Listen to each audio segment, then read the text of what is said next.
Welcome to the Banker Lamp. Please enjoy the video. In this video, I will explain how to make tomato sauce eggs. First, gather your ingredients like ripe tomatoes, fresh eggs, and aromatic herbs. We will start by building a robust tomato sauce, simmering it to perfection.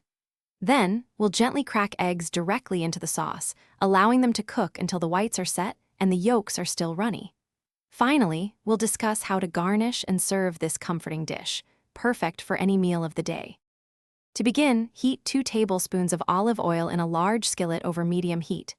Add your chopped onion and cook until softened, which usually takes about 5 minutes. Next, stir in the minced garlic and cook for another minute until fragrant. Pour in the crushed tomatoes and water, then season with salt, pepper, and red pepper flakes. Bring the sauce to a gentle simmer, then reduce the heat to low and let it cook for at least 15 minutes, stirring occasionally.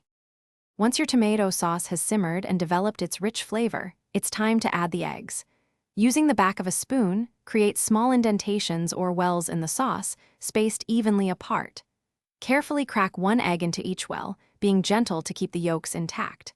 Cover the skillet with a lid and let the eggs cook for 6 to 8 minutes. This allows the whites to set while the yolks remain beautifully runny, creating a delightful texture contrast. After the eggs are cooked to your liking, remove the skillet from the heat. Now for the finishing touches. Sprinkle generously with fresh chopped parsley or basil to add a burst of color and fresh flavor. Serve your tomato sauce eggs immediately, ideally with some warm, crusty bread to soak up all that delicious sauce. A sprinkle of grated Parmesan cheese can also elevate the dish. Enjoy this simple yet satisfying meal, perfect any time of day. Thanks for watching. If this was helpful, leave a like and consider subscribing. See you next time.